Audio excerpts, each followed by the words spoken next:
to Bill C-25, an act respecting the order. We're just about to have a debate, and that will allow members to make the point, whatever points they're making now while the speakers try to put the motion, they can do that during the debate. It's very convenient. Order.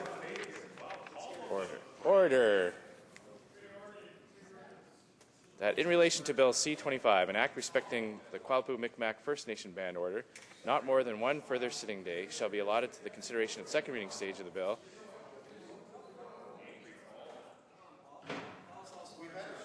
Order!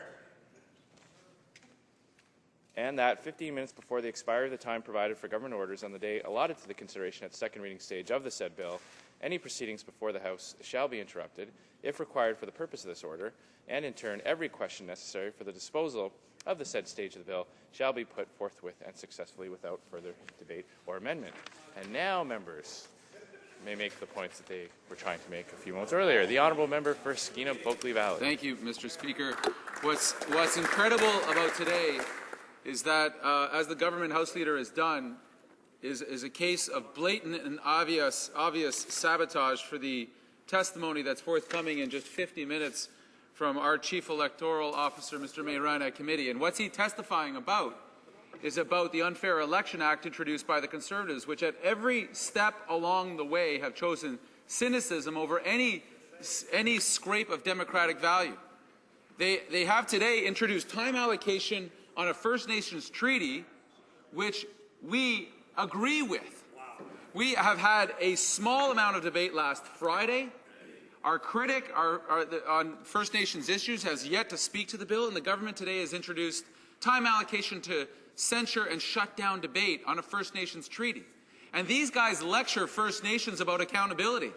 Conservatives lecture First Nations communities and leaders about democratic values on First Nations reserve. They have the audacity to lecture First Nations people when they show such hypocrisy as to use a bill to enact a First Nations treaty to block the Chief Electoral Officer from testifying in Parliament. Imagine. It would be tragically ironic and funny if it didn't actually affect the things that matter to Canadians most, which is our ability to freely and fairly vote. This time allocation motion introduced today is cynicism at its worst from a government that has become so desperate that they have to invent evidence to support their badly flawed reform of our electoral laws. And then, as the Prime Minister said yesterday, if one of their Conservative MPs gets caught not telling the truth in Parliament, is forced to admit it, well, we should all not condemn him. We should celebrate him. We should say, what a terrific fellow for having gotten caught making up facts about something as important as reforming our electoral laws. This is what it is, Mr. Speaker, and nothing else. A cynical attempt to sabotage the testimony of Mr. Mayran in front of a public hearing, a public committee that is trying to understand the cynical move to muzzle not only him, but to disenfranchise Canadians from their rights to vote. When is it going to be too much for these so-called Conservatives who used to believe in some principles of democratic values?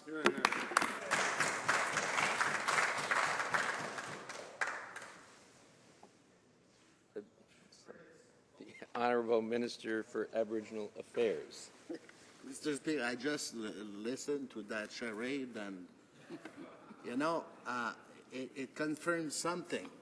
I mean, the honourable member, he was referring to the Fair Elections Act, which obviously this party, that official opposition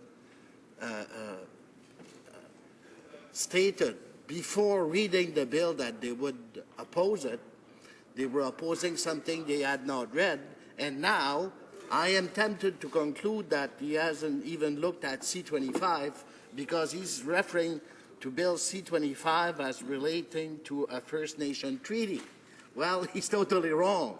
This is not about a treaty. This is about an agreement entered into between Canada and the Newfoundland First Nation, the Mi'kmaq, the Mi'kmaq First Nation of Newfoundland. And this bill is about protecting the integrity of a process to ensure that finally the Mi'kmaq First Nation be constituted according to the agreement that has been reached with the First Nation. Le projet de loi C-25, Monsieur. Mr. Speaker, Bill C-25 is necessary to ensure that the initial intent of the agreement for the recognition of the Kalipu Mi'kmaq First Nation of 2008 be respected, and so that the supplementary agreement of 2013 be put into force. This legislative measure that's before the House, Mr. Speaker, is designed to support the implementation of the agreement for the recognition of the Kalipu Mi'kmaq First Nation of 2008 and the supplementary agreement of 2013 agreed to between the Newfoundland Federation of Indians and the federal government. Now, Mr. Speaker, it's clear that the partisan tactics of the opposition and the busy schedule of the House require time allocation for this bill, given the busy legislative agenda at present, and that will be increasingly busy in the months to come. Question et commentaire. The honourable member for Winnipeg North. Just before the honourable member starts, I think everyone knows the proper practice here, which is to try to limit the questions to a minute and the answers to a similar length. I give extra leeway in the first round of questions from the two opposition parties. I'll advise the member for Winnipeg North of that. But after that, the questions and answers will be limited to 1 minute each. The honourable member for Winnipeg North. Yes, thank you, Mr. Speaker. And I say to the Minister, this debate that we're having right now is not about his bill. The debate is about the process and the manner in which the government has once again decided to bring in a time-allocated bill and the motivation of bringing in that time allocation bill at this time, Mr. Speaker.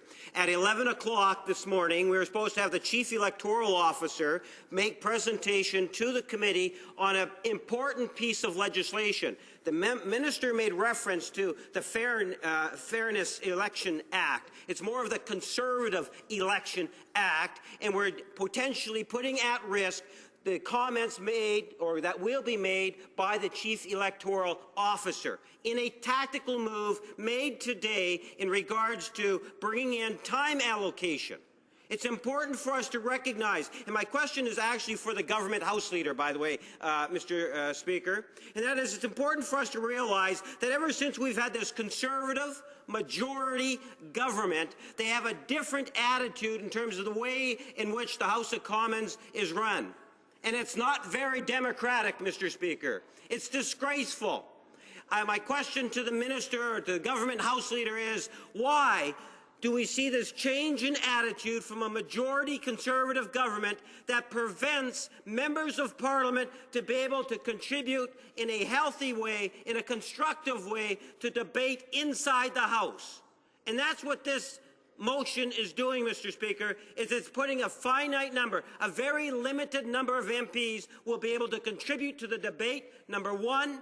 And number two, they are potentially putting at risk the Chief Electoral Officer's ability to be able to speak at committee, which is supposed to be starting within 45 minutes. My question is, why? The Honourable Minister of Aboriginal Affairs. Well, Mr. Speaker, if you're so concerned about what could happen at 11 o'clock, they only have to call this for a voice vote, and that will not interrupt the committee hearing. In regard to his question, he was talking about this majority government, and thanks to this majority government, this government has been able to pass measures that have resulted in the creation of over 1 million jobs in Canada since the end of the recession, plus taking other steps to ensure that Canada performs well for the benefit of its citizens, of its taxpayers. I mean, we are here today to discuss this motion to allocate the time for the passage of this bill.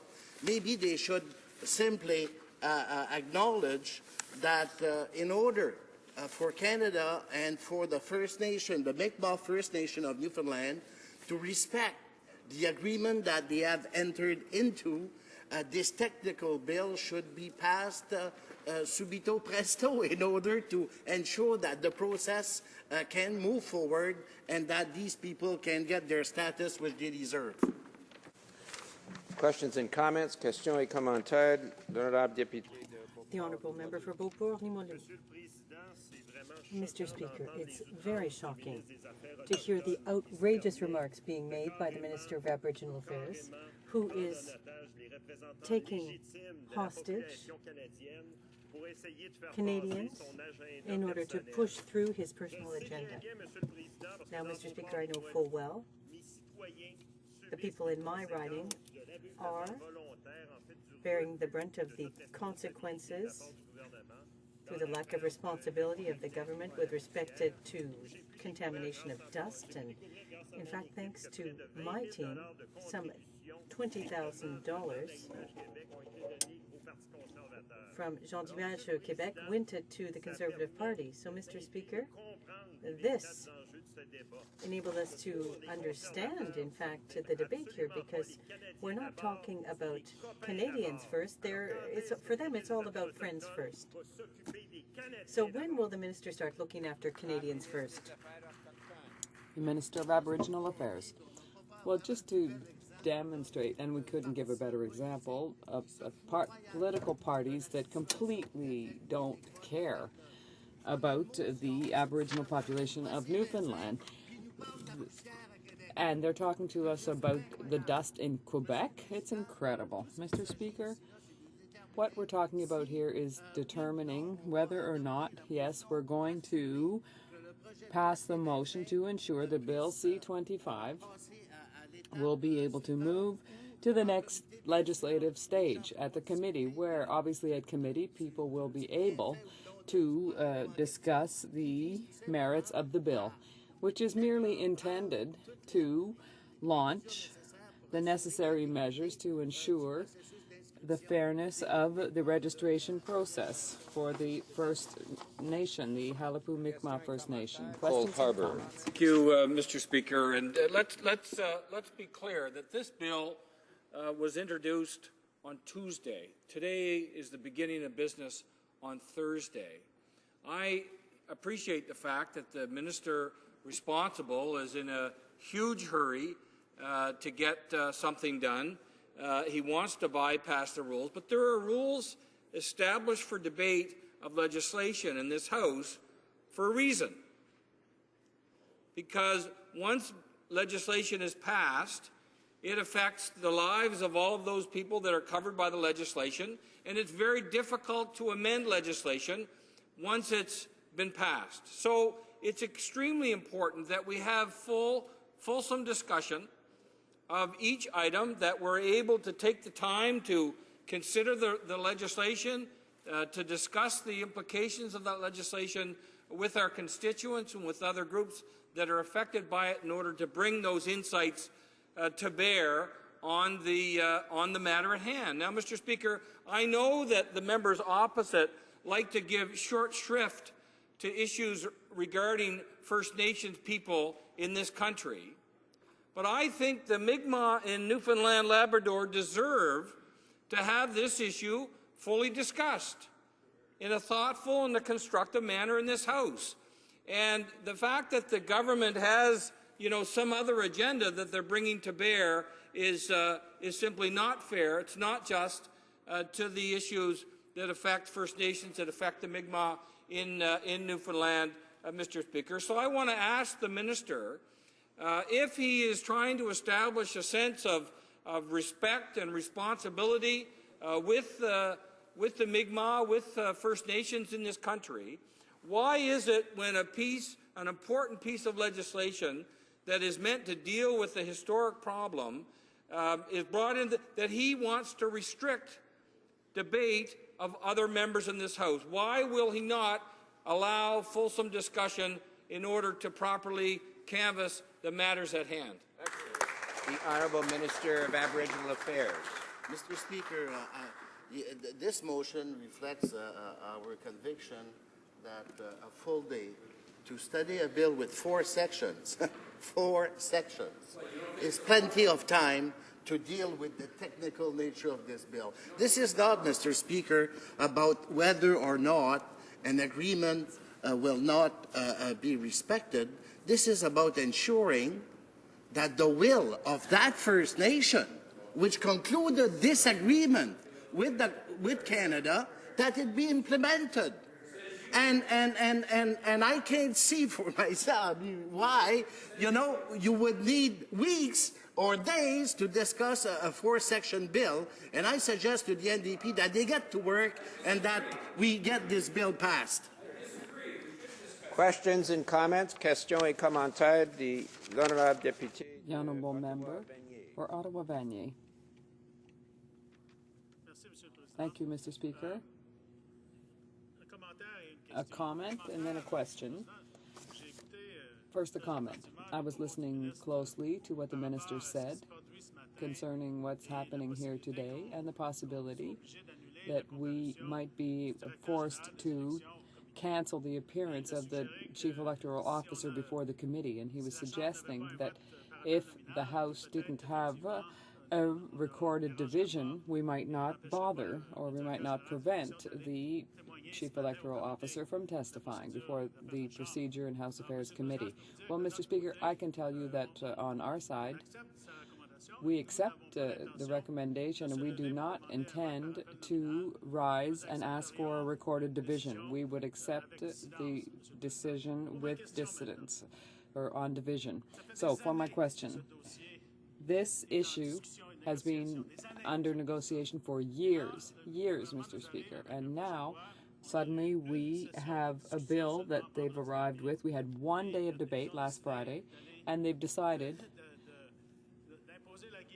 to muzzle us once again and curtail the debate. They've said that they're in favor of it, and we will not even have had a chance to discuss constructively what might be done with this bill before it will be approved in principle. So could the minister not have had the decency to think about referring the bill to committee before second reading? The Honourable Minister of Aboriginal Affairs. Well, first of all, I want to thank my honourable colleague for his suggestion. I hope that will be shared by our friends on the side of the official opposition. As for the issue of knowing whether or not we should pass this motion, well, look, when we're talking about a day of debate and asking for a second day of debate being given at second reading to this bill, it will, of course, allow for the bill in question to be sent to the standing committee, where there can be an extensive debate and consideration of all four clauses can be examined in detail. So I suggest that it's not necessary to send the bill to the committee beforehand, before moving on to second reading, and then we should pass it at second reading, and then things will move on as they should. The Honourable Member for La Salle-et-Mar. Thank you, Mr. Speaker. I'm always astonished by the lack of respect that the members, all the members on the Conservative side who are here, very little bit of respect that they have for their duties, their obligations as members of Parliament, and the privilege that they have to represent their ridings here. Every time it surprises me that they don't take to heart representing their constituents, because that is our duty here. That is what we are called upon to do in this House of Commons, to represent our constituents and to ensure that we can properly debate this bill.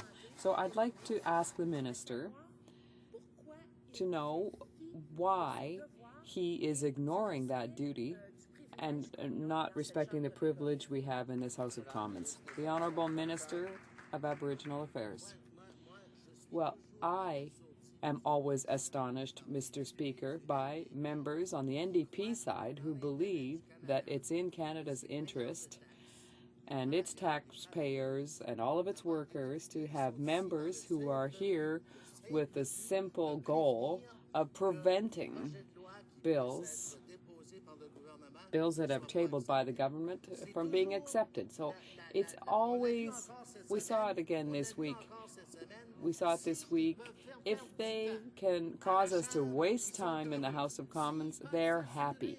If they can ensure that we make no progress on any bill, they're happy. Well, look, we were elected to take steps to come to the assistance of taxpayers, my electors, my constituents, and people across the country. And that's exactly what we're doing. The honourable member for Hamilton Centre. Thank you very much, Mr. Speaker. Well, it would seem as if we have another case of here we go again. It's pretty clear that what's going on here is an attempt to try to disrupt the presentation of the Chief Electoral Officer at 11 o'clock, which already, as a result of this motion and the vote, is going to be pushed off. And so, again, we see the government not only bringing in an unfair election act, but bringing in an undemocratic process around it, and that's what's going on right here. We cut an honourable deal with the government. An honourable deal. At least I thought it was an honourable deal. It was honourable on my part, and was certainly honourable on the part of the member from Winnipeg Centre when we made a deal with the government about what would happen with the Chief Electoral Officer. And my question is, because I know you're going to bring me to relevancy in a moment, Speaker, and I have some recent experience with that. My question to the minister is he not embarrassed that his own government is manipulating his bill, his issue, in order to achieve an undemocratic process and deny the Chief Electoral Officer a chance to come in and give 90 minutes of uninterrupted witness testimony? Is he not embarrassed by this?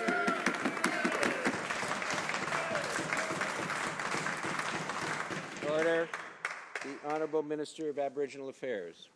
Mr. Speaker, the member will the record will show, okay, that if this does not take place at 11 o'clock, it is simply because the NDP will have insisted on a nominal vote. So if they want this to go ahead, all they have to do is pass this motion by a voice vote, and that will solve the issue. And as to his question, my answer is no. Questions and comments? Question et commentaire. The honourable member for Skeena-Buckley Valley. Let's understand this, that the government, throughout the history of their Unfair Election Act, has attempted at every point not only to muzzle the Chief Electoral Officer, but deny Canadians even some modicum of consultation and respect. Now, they take a First Nations agreement and hold that up as a sabotage technique for the Chief Electoral Officer to come in and testify, and then attempt to blame all of this on the opposition. Then attempt to say, well, this is all them being victims. The bill's been in the House for a couple of hours, and then they introduce time allocation and shut down debate. They then have the audacity to then lecture First Nations on their lack of respect and accountability. How dare they use an issue as important as First Nations rights and title in this country to then shut down the Chief Electoral Officer of Canada and deny Canadians even that small amount of respect after so much disrespect shown to the people who put us here to represent them each and every day. Order. Order. The Honourable Minister of Aboriginal Affairs. I see that the conspiracy theory of his leader is rampant among the benches of the NDP party. Well, Mr. Speaker, the fact of the matter is, and you know, the honourable experienced member has not alluded to the fact that if he wants absolutely this to take place at 11 o'clock, he can simply not insist on an nominal vote. So I will again invite the honourable member to agree that a full day of hearing, of debate, will be enough to deal with 4 sections of a technical bill. Questions and comments? Question et commentaire. The honourable member for Skeena-Buckley Valley. So here's the promise the government can quickly make, is that after this little bit of sabotage work this morning, they won't introduce another motion, another time allocation motion on a separate piece of legislation, because we noticed some strange coincidence last night that the government House leader got to his feet and said, we've got 2 motions in which we'd like to shut down debate on 2 pieces of legislation. Oh, by coincidence, the timing would allow them not once, but twice to interrupt the Chief Electoral Officer's testimony, which, as my colleague from Hamilton said, was an agreement worked out between us and the government in good faith. you think, I guess there's something we need to learn on the NDP side, is that good faith between Conservatives and anybody is something that you just can't trust. That they're willing to use the House of Commons to block the chief electoral officer. Don't they understand how far they've drifted from the basic tenets of democratic values, how far and how cynical they've become to say that this is a proper way to run the country's affairs? We've had a couple hours debate on this thing. Our key critic on this issue has yet to even speak on the bill. We've offered support for the legislation, and they're using it, and he's being used, and he must know it. He must know it, that his government is cynically putting him up, much like they did the member from Mississauga, to perpetrate mistruths in the House, all to justify what? The Unfair Election Act. All to do what? To muzzle the chief electoral officer going into the future. All to do what? To disenfranchise Canadians from their democratic rights. That's the game he's playing a part in today. He should take some ownership of it. The Honourable Minister of Aboriginal Affairs, you have about a minute. Les propos offensants du député sont tellement dénudés de fondement. There is no basis to what the member is saying at all. We have time for one more quick question. The Honourable Member for Skeena-Buckley Valley. A short question. Try it again. Let's try it again, because he doesn't deign to have a response to questions that we pose to him. I asked him a very specific question, how comfortable he was being used by his own government, presenting, as they did the other day, some issue of importance, but as a shield to block something that is critical. The other day it was on a privilege motion where a member had been caught out in telling mistruths to the House. The government used procedural tactics. The monkey wrench gang of the Conservative Party is back. We all remember the manual they had for committees to shut those down. This is their new tactic. Not just shutting down committees in committee, but using the House of Commons, using First Nations rights and title legislation in order to accomplish the same cynical means. The Honourable Minister of Aboriginal Affairs, you now have 25 seconds. 25 seconds. So I see that all the time has been taken by the Honourable Member to say nothing about the motion before the House. So I trust then that the Honourable Member and his colleagues will support this motion to allocate one more day of debate to C25 so that it can be sent to committee, Mr. Speaker. Order. It is my duty to interrupt the proceedings at this time and put forthwith the question on the motion now before the House. La question est la suivante. The question is as follows.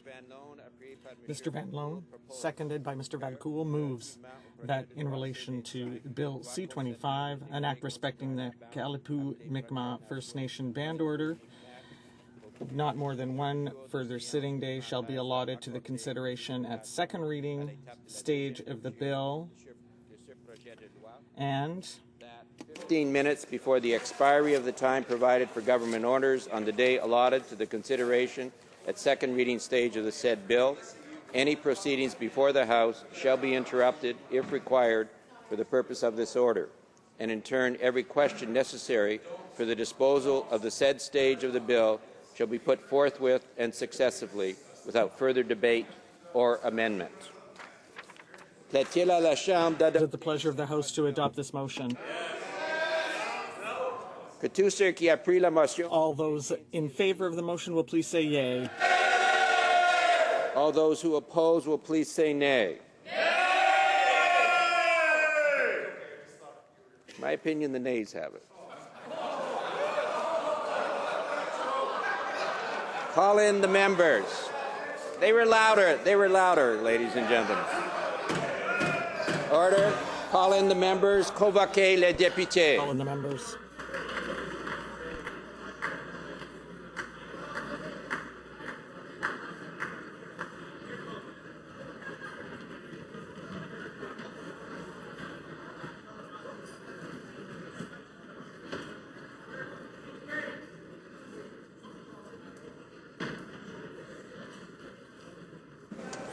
The question is the following one.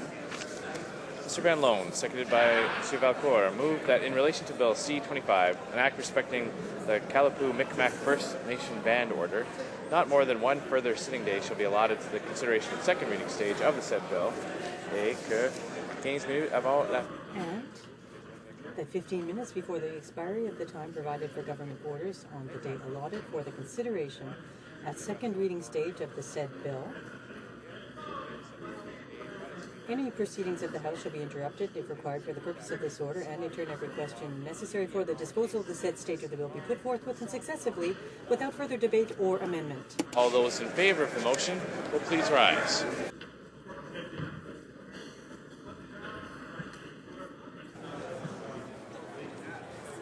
Yeas pour 150, 150, nays contre 119, 119. I declare the honourable member for Ottawa Centre. Thank you, Mr. Speaker. And astonishing, just minutes ago, Mr. Speaker, just minutes ago, we had the government say that they wouldn't force a vote. They wouldn't force a vote, Mr. Speaker.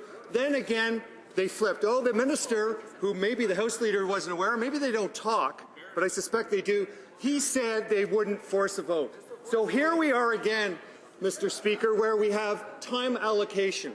Yet again. Why? It's not about trying to get legislation through. It's about trying to actually muzzle debate on the chief electoral officer.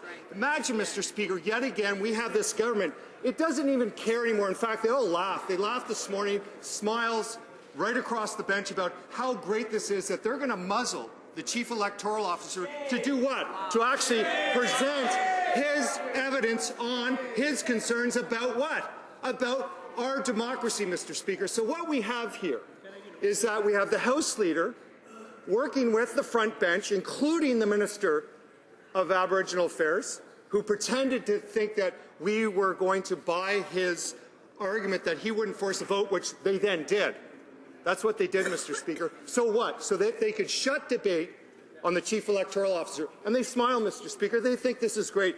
My question to our friend across the way is this what we're going to do in our democracy from here on with this government? Is that to continue with time allocation on every bill, so that not only are we going to shut down debate on important bills, but so that we can muzzle people to bear witness in committee? And my final question on top of the question I just asked is, can we trust this government at its word when we make a deal to actually have people present at committee? I guess not. What is his... Order. Order.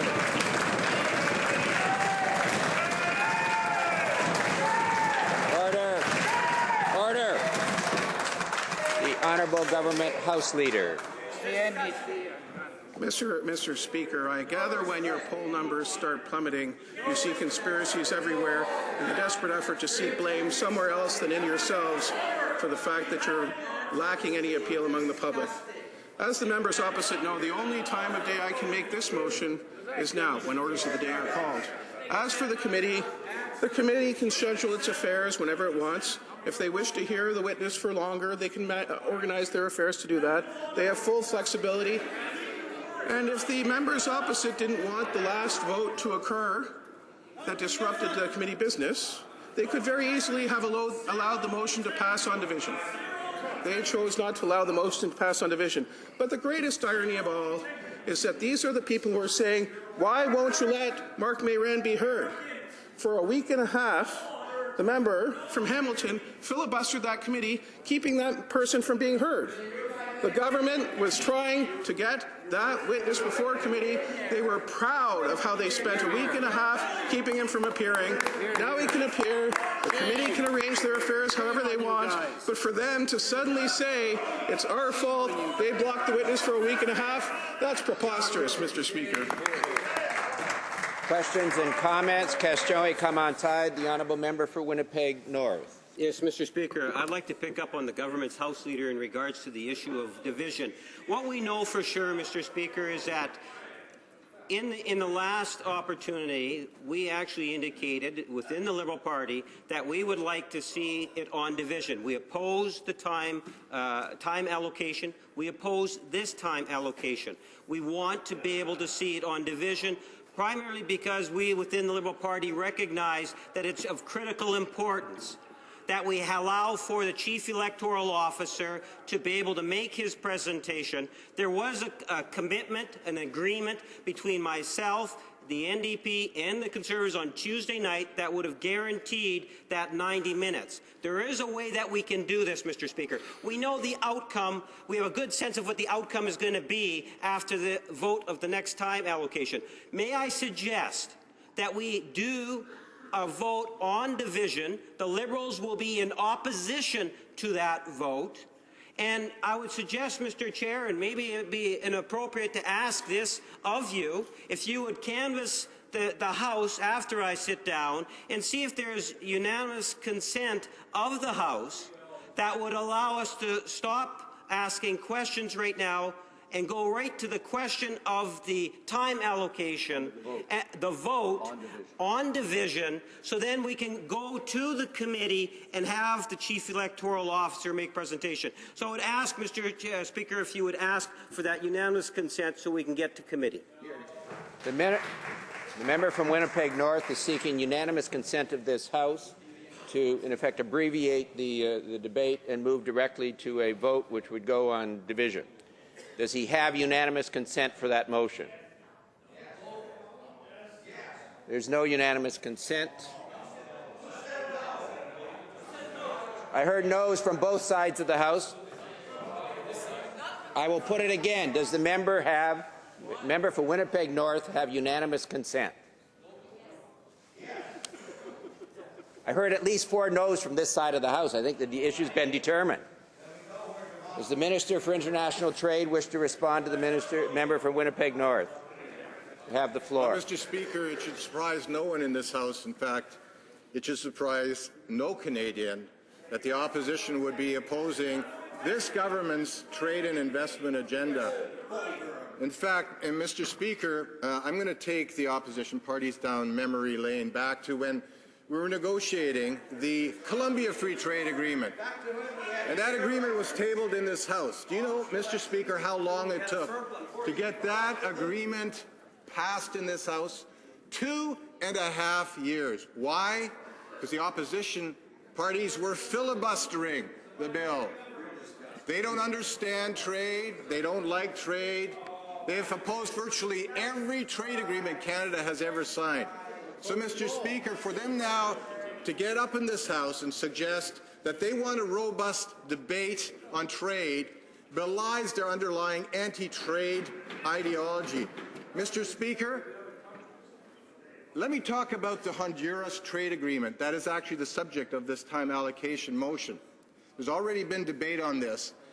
These negotiations started back in the year 2000, close to 15 years ago. In 2009, we focused on Honduras.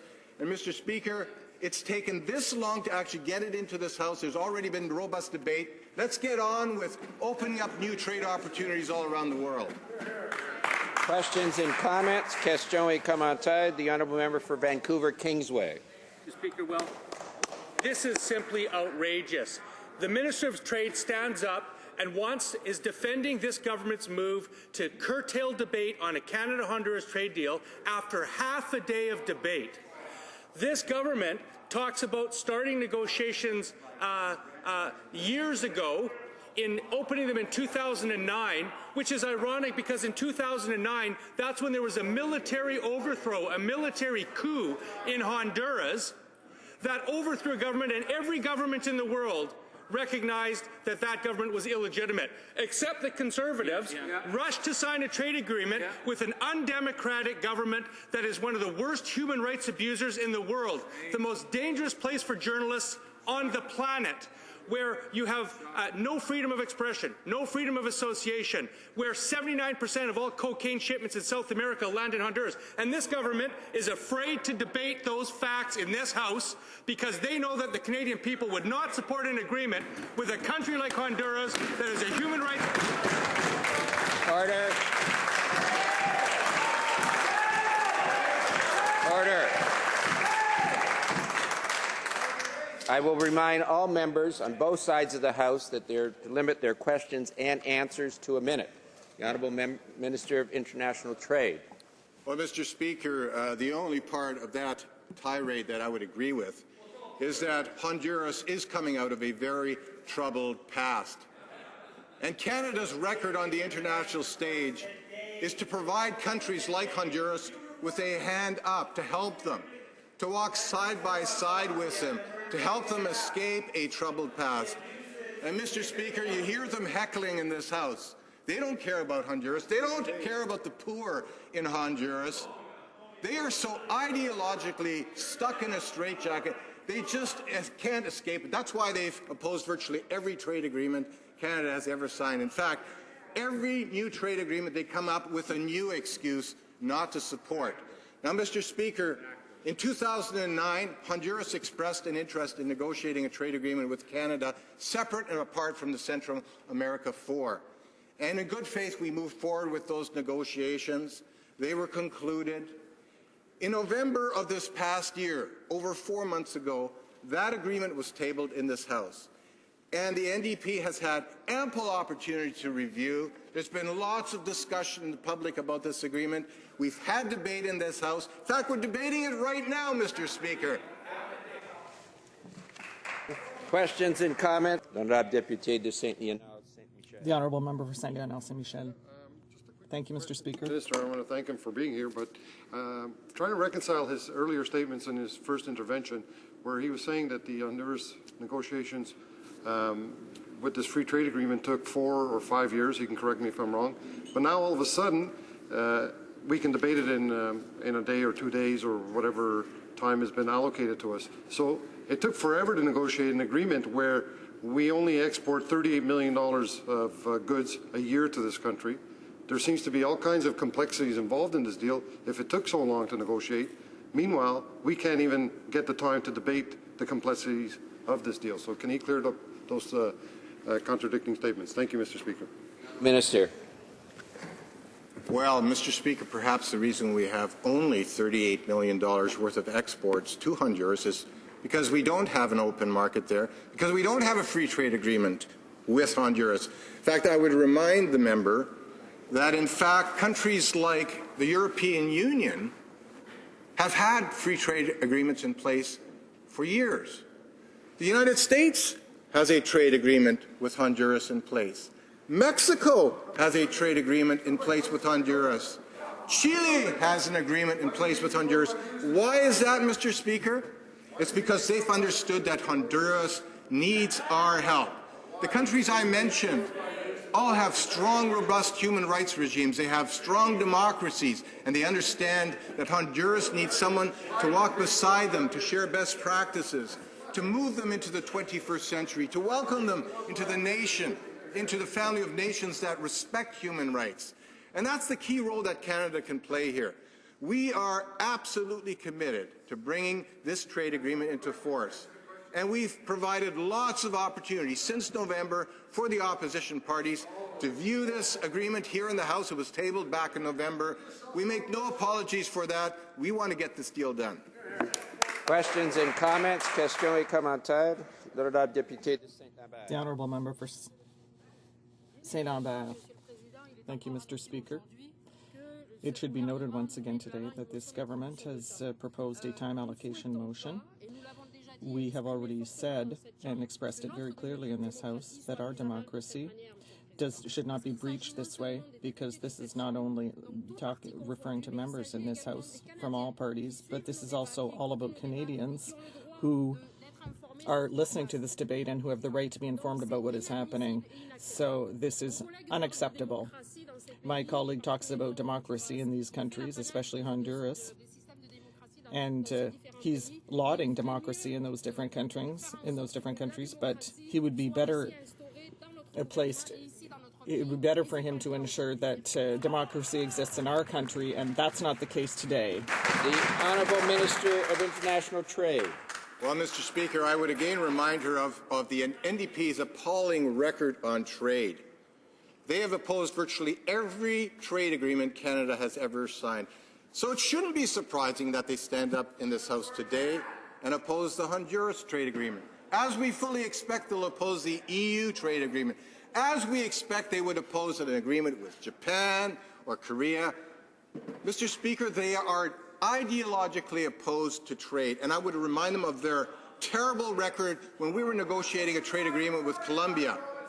What did they do for 2.5 years? They stalled, they obstructed, they filibustered. They had no intention of having a robust debate on the merits of the deal. They simply are ideologically stuck in a rut. They can't get out of it. Mr. Speaker, on this side of the House, we support trade. We support investment abroad with our key trading partners. Questions and comments? Question commentaire, the honourable member for Vancouver Kingsway.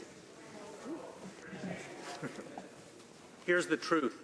The Conservatives have brought in 2 motions today to do one thing, to disrupt the testimony of the Chief Electoral Officer after the Conservatives gave their word to the parties in this House that we would end a filibuster in order to have that testimony today on Thursday. That's the only reason this is happening, the Conservatives breaking their word.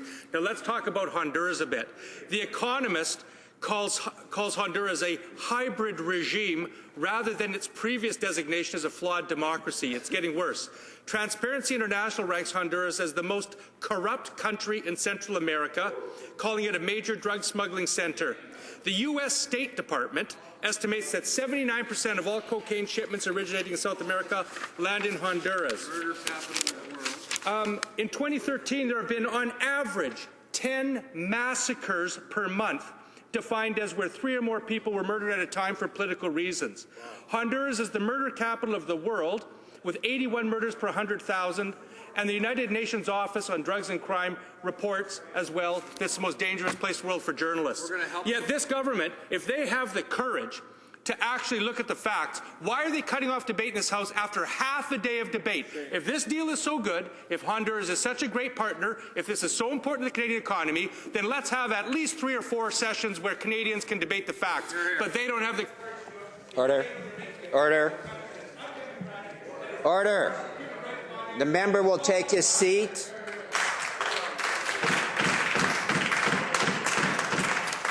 The Honourable Minister of International Trade. Well, Mr. Speaker, the only part of that I agree with is that, yes, Honduras is a challenging place for security. It's a challenging place for human rights. We acknowledge that. But, you know, these same arguments were made by the NDP when we negotiated a trade agreement with Colombia. The very same arguments. And we have seen significant improvements in security in Colombia. We've seen significant increases in support for human rights in Colombia. And you know what's interesting about Honduras, Mr. Speaker? It is the largest source of development support from Canada. We are very interested in helping Honduras escape its troubled past. We're helping them on the security side. We're helping them on the justice side, police enforcement side. We're helping them on the democratic capacity side. We want to make sure that as we open up new trade opportunities for Hondurans to improve their prosperity, to move more people out of poverty and to give them hope, we also address those other areas that the member has just raised. Questions and comments? Question et commentaire. The honourable member for Kingston and the Islands. Well, thank you, Mr. Speaker. You know, on the face of it, what we're debating right now is whether the time allocated for debate on this trade treaty, the bill to implement the trade treaty with Honduras, should be limited or not. And we have the Conservative Party supporting the cutoff of debate, and we have the opposition parties opposing it. But what I hear is I just heard a Conservative member who had a question, who wanted some more information. So what I hear is a Conservative member asking the Minister for more information about trade with Honduras. I hear a Minister who has plenty to say in his answers. Very, very interesting answers. But obviously he has a lot to say that he feels needs to be said. So I don't quite understand how that is consistent with the Conservative Party's desire to cut off debate on this on this legislation. I also heard the Minister talk about how all these other countries had treaties with Honduras, and Canada was behind. And so, you know, I have a question. Order. It's a point of order. Member for Skeena-Bulkley Valley. Thank you very much, Mr. Speaker. With apologies to my friend from Kingston, the timing of this point of order was required by the. Excuse me. I just began speaking, if you don't mind. The point of order we're raising today is necessitated by the actions of the government, and incumbent upon us to raise it at this time. There's a duty. We're under a prescription right now in which time has been allocated to a bill before the government. the government has presented a time allocation motion. There is a duty to consult that exists within our standing orders whenever the government seeks to invoke such a clause. The reason that this amendment exists, the reason that this standing order rule and practice in the House exists, is that time allocation is a serious measure. It's the most serious measure government can take on any piece of legislation, because what it does is it limits all members from all parties in our ability to debate and discuss any legislation before the House. That's what this is presenting. The point of order we seek to raise is that from time to time, by Conservatives when they were in opposition, and by us as well, objections have been raised as to the circumstances in which agreement was reached, or to the nature, excuse me, Mr. Speaker, of the consultations undertaken by the government. As with closure, the Speaker has ruled that the Chair possesses no discretionary power or authority to refuse a motion of time allocation if all the procedural exigencies have been observed. The Speaker has stated that the wording of the rule does not define the nature of the consultations which are to be held by the Minister and representatives of the other parties, and has further ruled that the Chair has no authority to determine whether or not consultations took place, nor what constitutes consultation among the representatives of the party. And all of that is correct, Mr. Speaker, because it is not the Speaker's purview to witness, as you have observed as a Speaker, the consultations that go on between the parties in advance of a decision to be taken by the government, in this case, to limit the democratic rights of members, their own members included, to debate a piece of legislation. The standing order that this is drawn from, because this is based upon a standing order in the House, and I will, if you allow, Mr. Speaker, cite the standing order for reference for all members to understand what we're talking about. It's Standing Order 78-3A.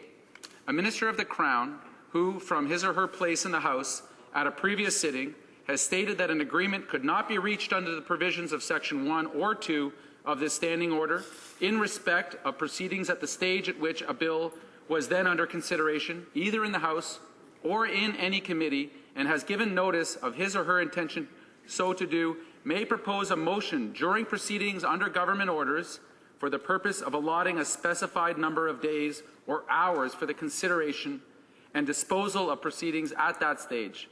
Further, provided that the time allotted for any stage is not to be less than one sitting day, and provided that for the purposes of this paragraph, an allocation may be proposed in one motion to cover the proceedings at both the report stage and third reading stages of a bill, if that motion is consistent with the provisions of Standing Order 76-110.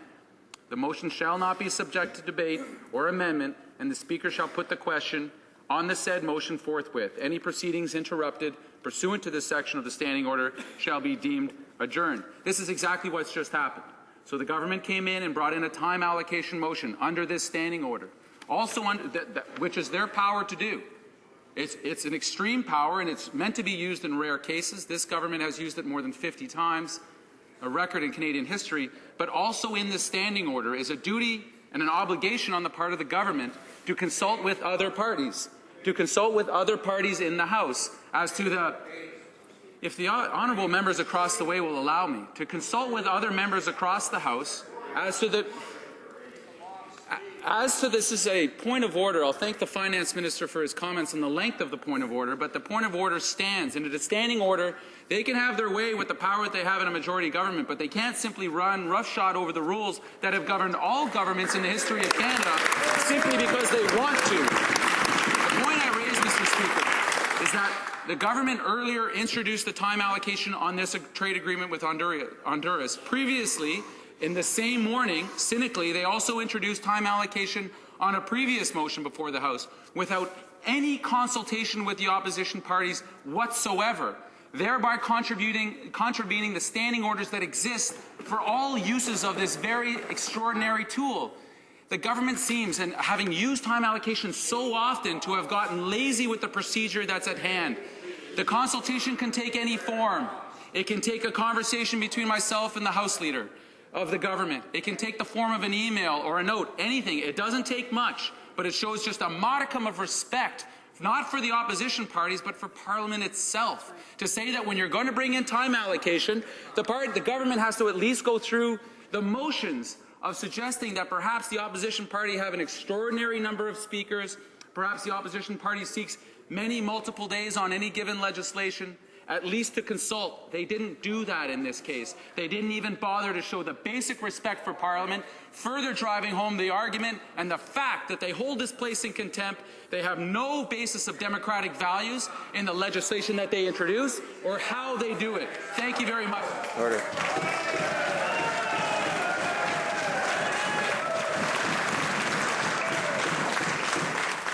Does the Honourable Government House Leader wish to respond? Yes, Mr. Speaker. You, as a former House Leader, would certainly be familiar with the fact that we do have regular consultations with the other parties. With the House Leaders, we have weekly House Leaders meetings. And, of course, at those meetings, I don't want to get into the particulars of what happened on these particular bills. We don't do that. Can you talk now? But, of course, at those meetings, the government puts forward its proposed legislative agenda. We suggest to the other parties. We put forward how many days we'd like to see debated. We look for input. We look for response. Again, I don't want to discuss details, but I'm not going to say how much difficulty I have getting from one particular party ever an answer on their position, ever an agreement. But I think without betraying any confidences, I can say I don't think I can ever remember an agreement with the NDP on timing on any particular bill coming out of those meetings. So, as you know, Mr. Speaker, the precedents on this are clear. It's not up to the Speaker to inquire into and judge the adequacy or the extent of the consultation. You know the consultation occurs. I can say to you with good assurance that we have circulated our proposed legislative agenda, circulated the debates we'd like to have on these matters, and I still look forward always to responses. But consultation and communication is a two-way street. It actually requires that sometimes there are answers from the other side. And, Mr. Speaker, I can assure you that we have always and we will continue to, as always, consult on the legislative calendar and seek whatever agreement we can from other parties on our agenda. And I can tell you, well, I don't want to get into the specifics of those meetings again, and I don't think that's appropriate. But I can tell you that such consultation does occur, and we do put what we would like to see as the debate to the other parties. I recognize the member from Skeena-Bulkley Valley, but for a very short reply. Thank you very much, Mr. Speaker. With the assistance of all my friends across the way.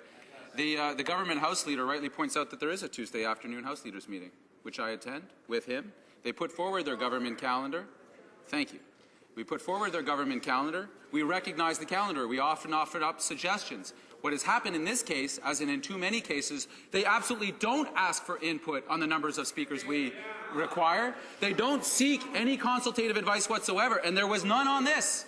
I can assure him of that. So the government House Leader can pretend what he'd like, but the facts remain the facts. This is the only tool they have in the toolbox anymore, and if it's just a hammer that they have, then every problem looks like a nail, and it's Parliament that suffers, not just the Conservatives' reputation.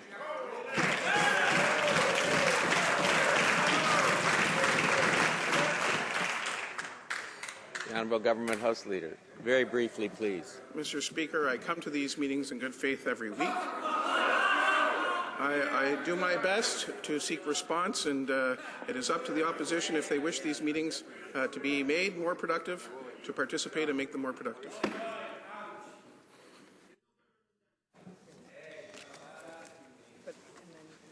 With regards to the point of order, I'm ruling against it, and I want to quote from O'Brien and Bosk, page 667, under notice. This is what's required when one of these notices are brought forth, and I'll read, quote, "The notice in question is to state that agreement could not be reached under the other provisions of the rule, and that the government therefore intends to propose a motion, etc." End of quote. The Honourable Government House Leader, when he arose in the House yesterday, preceded his presentation of the motion with the following words. Again, I quote, "Mr. Speaker, I would like to advise that agreements could not be reached under the provisions of the Standing Order 78. That's all that is required by the standing orders. The nature of the consultation, the quality of the consultation, the quantity of the consultation is not something that the Speaker's chair will involve himself in. That's been the tradition of this House for many, many years, and so there is no way that we're going to. What we'd have to do is, in effect, the chair would have to conduct an extensive investigation, inquiry into the nature of the consultation. That's not our role, nor do the rules require it. Therefore, I'm rejecting the request for the point of order. It is my duty to interrupt the proceedings at this time and to put forthwith the question on the motion now before the House. La question est la suivante. The question is as follows. Mr. Hsu, I'm sorry. Member for Kingston. I'm losing my voice here. The member for Kingston and the Islands, I'm anticipating what the point is that he's raising. We do not simply have time to get a response to your question, if that is the point that you're raising. Ross, Mr. Speaker, thank you. I just wanted to finish maybe one or two sentences of what I was saying.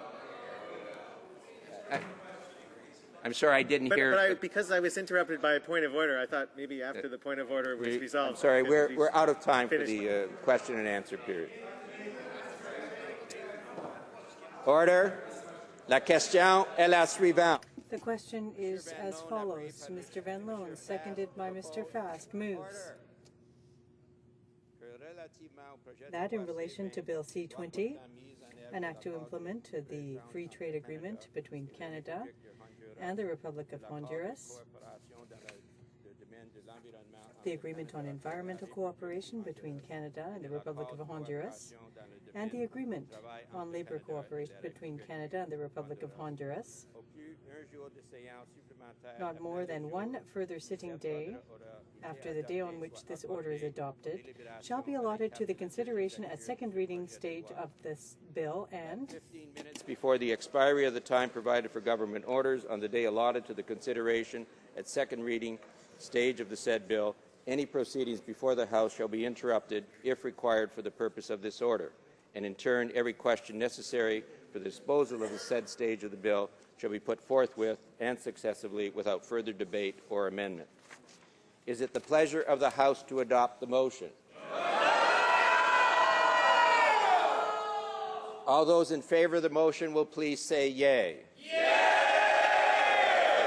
All those opposed will please say nay. Nay!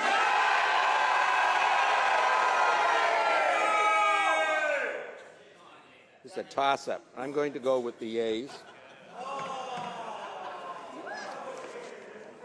Call in the members. Convoquez les députés.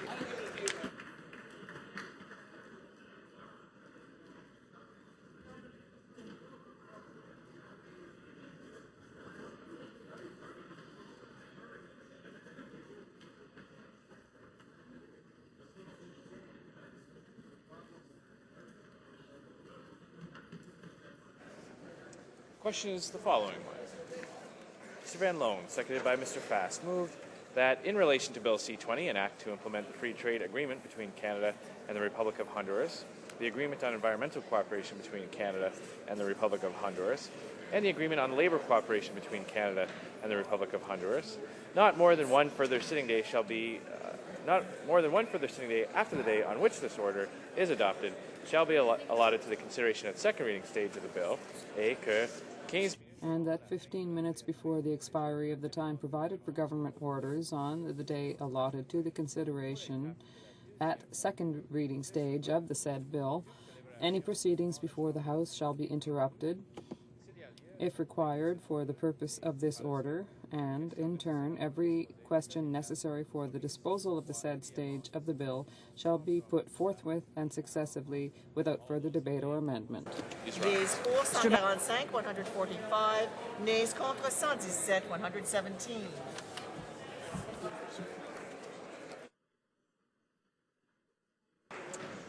The Honourable Minister of National Justice is rising on a point of order. Mr. Speaker, on a point of order, I'm wondering if I could get unanimous consent from members opposite an issue arising in question period today.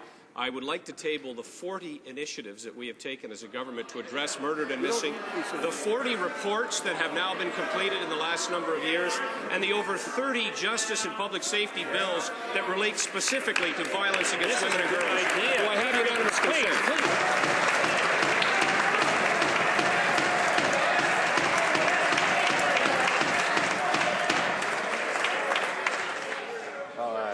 The Minister may well know that as a Minister he doesn't need unanimous consent to the House as long as they're in both official languages and as long as they're here. So if they are, then he can table away.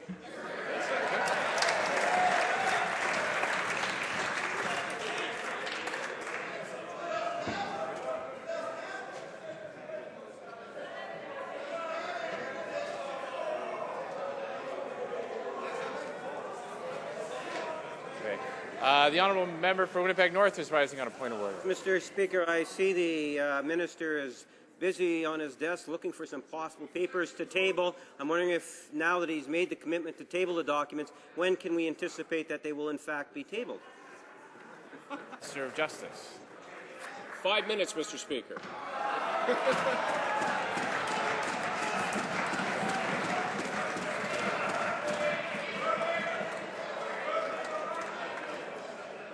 It being Thursday. Oh, order.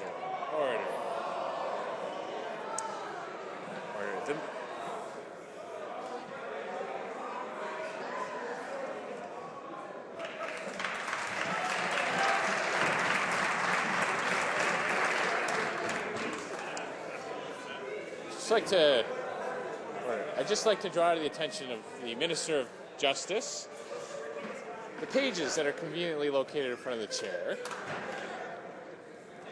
I'd like to point out to the Minister of Justice that there are several pages in the room at most times of the day, especially during question period, and rather than having to throw papers on the floor or walk across while the Speaker's trying to move on, they'd be happy to help him out. It being Thursday, how about we move on to the Thursday question from the Honourable Member for, oh dear, okay, the Honourable Member for Winnipeg North has another point of order. Mr. Speaker, the Minister of Defence provided me a copy, but they're Justice, I should say, but they're all in English. I would ask if... Well, I'm going to stop the member there. In order to be tabled, they need to be in both official language. In order to be handed from one member to the other, they can be in any language they happen to be in. So the Minister has made a commitment to come back to table them, and I'm sure at that time we can all trust that they will be in both official languages. If not, we'll take appropriate action. The Honourable Member for Hull-Elmer, I certainly cannot wait for her to put the Thursday question. Thank you, Mr. Speaker. I'm terribly sorry to the Honourable Member for Hull-Elmer, but the Minister of Finance is rising. Minister of Finance is rising on a point of order? Okay. The Honourable Minister of Finance. The order of precedence is, I was wondering, Mr. Speaker, when the member for Wascana would apologize to the Minister of Transport for his misogynist remarks.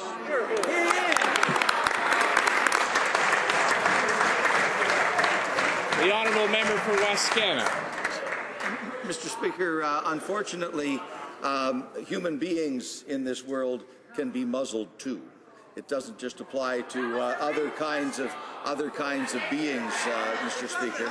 But the point clearly here is that farmers in Western Canada are in severe difficulty, and we want answers from this government. If it helps, Mr. Speaker, to get those answers and to get that action for farmers, I am quite happy to withdraw any muzzling remark. Let's have some action.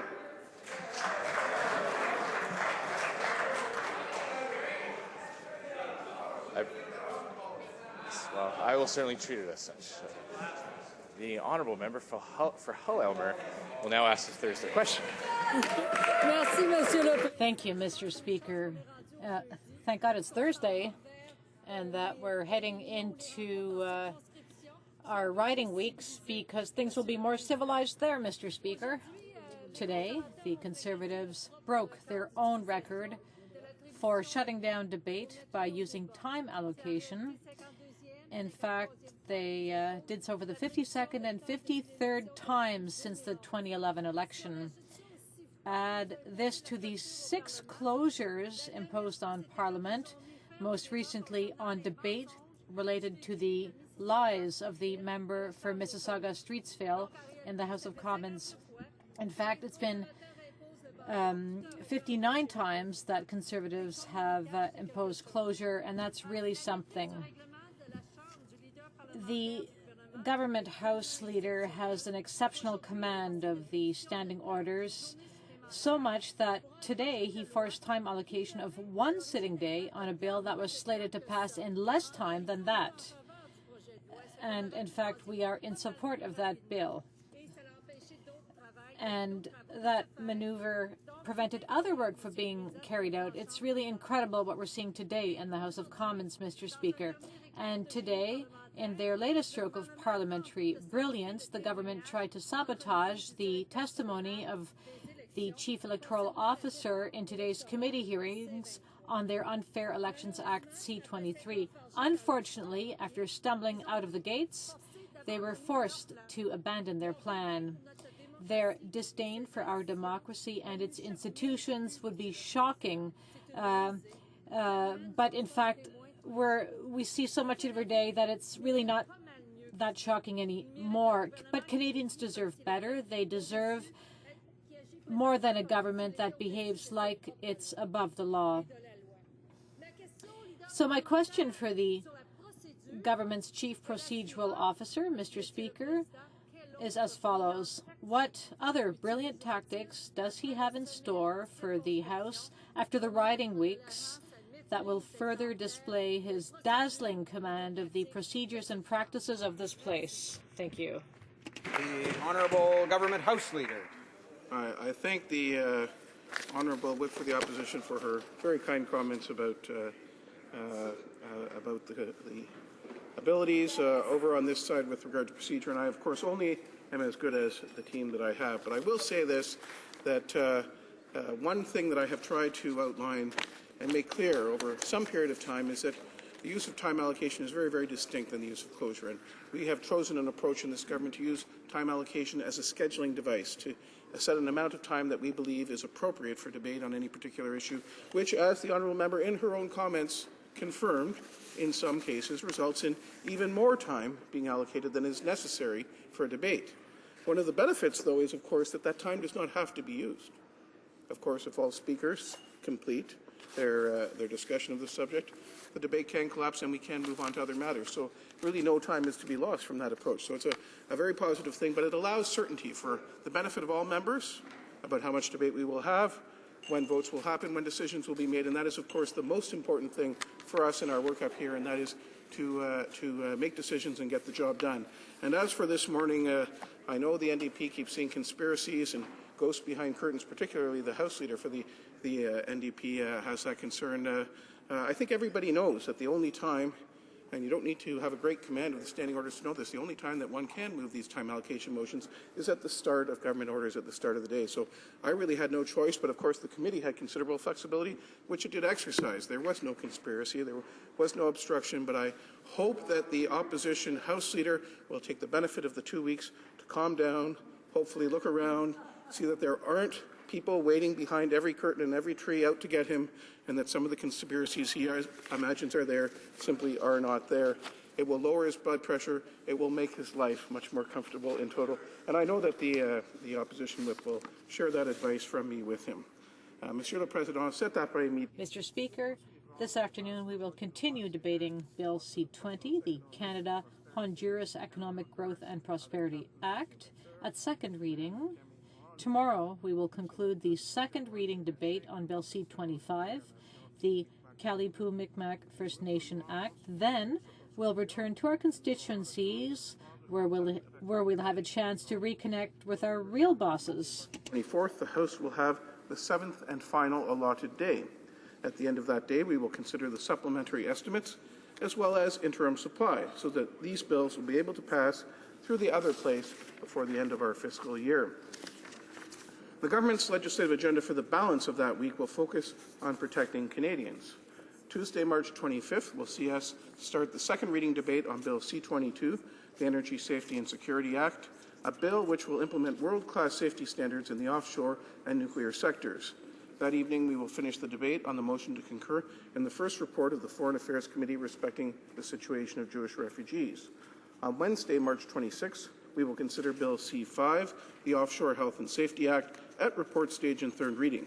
This bill will complement legislation already passed by the provincial legislatures in Nova Scotia, Newfoundland and Labrador, again, given the shared jurisdiction that exists in the offshore sector. On Thursday, March 27, we will have the fourth day of second reading debate on Bill C-13, the Protecting Canadians from Online Crime Act. Through this bill, our government is demonstrating its commitment to ensuring that our children are safe from online predators and from online exploitation. Finally, on Friday, March 28, I hope that we will be able to start the second reading debate on Bill C-17, the Protecting Canadians from Unsafe Drugs Act, which is also known as Vanessa's Law. Thank you very much, Mr. Speaker. I thank the Honourable Member for Hull-Elmer and the Honourable Government House Leader. Orders of the day. Ordre du jour. Government orders, government bills, resuming debate at second reading of Bill C-20, Canada-Honduras Economic Growth and Prosperity Act.